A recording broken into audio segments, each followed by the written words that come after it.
नमस्कार दोस्तों। स्वागत है आपका हमारे YouTube चैनल पर एक नई वीडियो के साथ। दोस्तों, अगर आपने अपने माइंडसेट में ये प्लान कर लिया है कि मुझे आने वाले समय में अच्छे खासे कॉर्पस की ज़रूरत है, मैं उतना कर सकता हूँ, तो आप उसे ज़रूर इकट्ठा करने में सफल होंगे।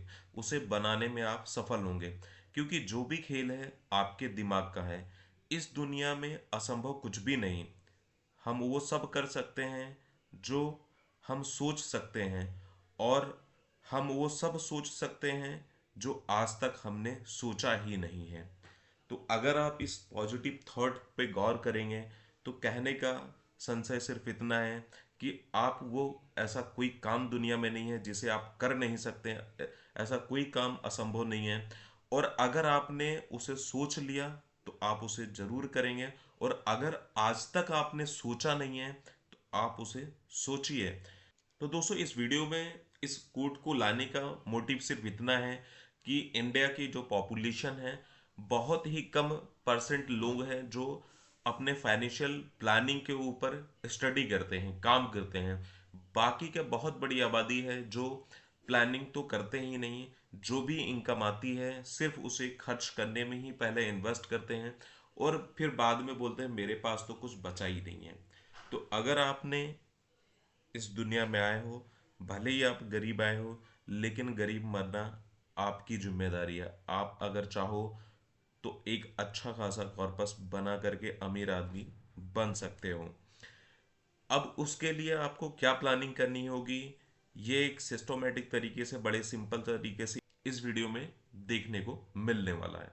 अगर आपने महीने के सिर्फ 7,000 रुपये का इन्वेस्टमेंट करना स्टार्ट कर दिया, तो आपके लाइफ के एंड मोमेंट तक, यानी कि 20 से 25 साल में, आप 6 करोड़ रुपए इकट्ठा कर सकते हैं। और ये प्लानिंग अगर आपको करनी है तो बहुत ही सिस्टोमेटिक तरीके से करना होगा, और आप इजली कर भी सकते हो। सिर्फ गेम क्या है, आपके माइंडसेट का।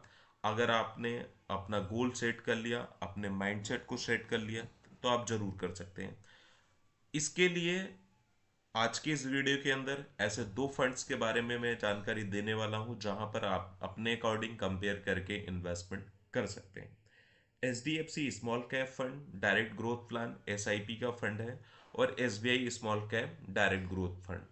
ये दोनों ही equity open ended small cap category के 3 रेटिंग स्टार फंड हैं। और अगर हम इनके 5 ईयर के रिटर्न्स की बात करें तो HDFC ने 23.9% और SBI ने 25.1% का रिटर्न दिया है। ये दोनों ही फंड ने, अगर आप देखेंगे तो लास्ट 5 ईयर में 20% से ज़्यादा का रिटर्न्स अभी दे रहे हैं। अब इनका जो ओवरऑल इन्वेस्टमेंट है, अलग अलग कैटेगरी के शेयर्स के अंदर होता है। तो टॉप होल्डिंग जो कंपनियां हैं जहां पर इनका सबसे ज़्यादा इन्वेस्टमेंट होता है, तो अगर HDFC की बात करें तो सोनाटा सॉफ्टवेयर में 5.1% का, ई क्लियरेंस सर्विस लिमिटेड में 3.7%, और फ्रेश सोर्स सोल्यूशन लिमिटेड में 3.6%, बैंक ऑफ बड़ौदा में 3.3%, Aster DM health care limited में 2.5%। वहीं SBI स्मॉल कैप फंड का ब्लू स्टार में 4.1%, HBFC फाइनेंस लिमिटेड में 2.8%, CMS इंफो सिस्टम लिमिटेड में 2.7%, कल्पतरू प्रोजेक्ट्स इंटरनेशनल लिमिटेड में 2.6%। और बाकी का जो टॉप होल्डिंग 10 कंपनी हैं, इनके अंदर अगर आप इस स्क्रीन पे देखेंगे तो ये सारे कंपनियां हैं जहां पर इनका इन्वेस्टमेंट होता है। SIP एक ऐसा इंस्ट्रूमेंट्स है, अगर आप इसके माध्यम से अपना इन्वेस्टमेंट करते हैं तो बहुत ही रिस्क फैक्टर लो हो जाता है, अगर आप लॉन्ग टर्म के हिसाब से अपना इन्वेस्टमेंट का प्लान करते हैं। क्योंकि ओवरऑल जो भी इन्वेस्टमेंट होता है वो इक्विटी के अंदर होता है, जहां पर आपको अच्छे रिटर्न्स भी मिलने की उम्मीद रहती है। और स्मॉल कैप इस कैटेगरी का सबसे अच्छे रिटर्न्स देने वाला एक फंड होता है, जहां पर आपको रिस्क थोड़ी ज़्यादा होती है लेकिन रिटर्न्स भी काफ़ी ज़्यादा अच्छे देखने को मिलते हैं। और अगर आप लंबे समय के लिए प्लान कर रहे हैं तो उसके लिए सबसे बेस्ट कैटेगरी का ये फंड स्मॉल कैप का माना जाता है। अभी हम दोस्तों एक एग्जांपल के तौर पे देखते हैं कि अगर 7,000 रुपये का आप इन्वेस्टमेंट कर रहे हैं और अभी इसके पहले जो आप दोनों फंड देखा, दोनों ही फंड के जो रिटर्न्स रहे हैं 20% के रिटर्न से ज़्यादा दिए हैं। अब हम एक का 23% का रिटर्न था और एक का 25% का, लेकिन हम आने वाले फ्यूचर के लिए सिर्फ 20% के रिटर्न्स के ऊपर ही ये देखते हैं कि हमें कितना कॉर्पस कितने समय में बन सकता है। अगर हम एक्सपेक्टेड रिटर्न्स 20% का पकड़ के चलें और 25 साल अगर आप अपना इस फंड को चला लेते हैं, इन्वेस्टमेंट कर लेते हैं, तो ओवरऑल जो आपका इन्वेस्टमेंट होगा सिर्फ 21 लाख रुपए आप अभी जमा कर रहे हैं। और यहाँ पर आपको एस्टिमेटेड रिटर्न्स जो बन के आ रहा है ब्याज का सिर्फ 5,82,86,957 रुपए का, और टोटल रिटर्न्स आपका बन रहा है 6 करोड़ रुपए का।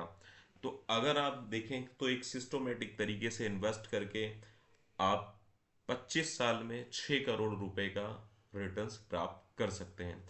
एक व्यक्ति को 6 करोड़ रुपए बहुत मायने रखते हैं। अगर एक मिडिल क्लास व्यक्ति है तो उसके पास 6 करोड़ रुपए अगर आ रहे हैं तो अच्छे से आप वो अपने लाइफ को एंजॉय करके जी सकता है।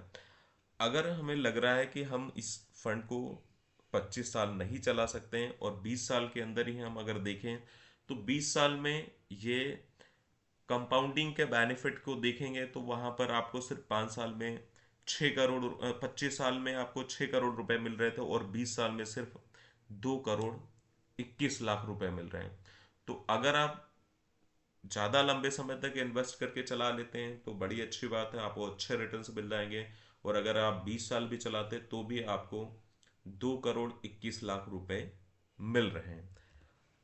अगर आप उससे भी कम समय के लिए इन्वेस्टमेंट कर रहे हैं, जब भी आपको बाकी के अदर दिन जितने भी इंस्ट्रूमेंट्स हैं जहां पर इन्वेस्टमेंट करते हैं उससे ज़्यादा ही आपको अच्छे रिटर्न्स यहां पर मिल जाएंगे। अगर आपने 15 साल में 7,000 रुपये के हिसाब से इन्वेस्टमेंट कर रहे हैं तो 12,60,000 रुपये का आपका इन्वेस्टमेंट होगा। और यहाँ पर ओवरऑल आपको ब्याज सहित और आपका जो मूलधन है उसमें मिला के चलेंगे तो 80 लाख रुपए का रिटर्न आपको मिल रहा है। 79,40,000 यानी कि 80 लाख रुपए आपका रिटर्न फिर भी बनता हुआ जो नजर आ रहा है। अब अगर किसी व्यक्ति की एज अगर 25 साल या 30 साल है, इनिशियली अगर किसी ने जॉब स्टार्ट किया है और एक फाइनेंशियल प्लानिंग के अनुसार उन्होंने अपने फंड को इधर उधर वेस्ट ना करके के सही जगह इन्वेस्ट करता है, तो उस व्यक्ति की जब एज 55 या 60 ईयर की होगी, यानी कि अगर उस फंड को 30 साल वो अगर चला लेता है तो एक बहुत ही शानदार कॉर्पस उसके पास इकट्ठा हो जाएगा। 30 साल के बीच में 7,000 रुपये के हिसाब से वो 25,20,000 रुपये का इन्वेस्टमेंट करेगा और 16,35,25,612 रुपये का उसके पास में फंड इकट्ठा हो जाएगा। तो अगर आप देखेंगे किसी व्यक्ति की जो यंग जनरेशन है और वो 30 साल की एज में ही अपना इन्वेस्टमेंट स्टार्ट कर दे और सिर्फ 7,000 रुपये का उसको महीने का इन्वेस्टमेंट करना है, 16 करोड़ 35 लाख रुपए का उसका बजट बन जाएगा। तो दोस्तों, अभी इस वीडियो के अंदर आपने जो भी फंड कैलकुलेशन के हिसाब से समझा है, और आगे भी आपको फाइनेंशियल प्लानिंग के ऊपर इसी तरीके के वीडियोस इस चैनल पर देखने को मिलते रहेंगे। तो उसके लिए आप चैनल को सब्सक्राइब करके बेल आइकन की बटन दबा दें ताकि जो नेक्स्ट वीडियो इस चैनल पर अपलोड हो उसका भी नोटिफिकेशन सबसे पहले आपके पास में आए। धन्यवाद।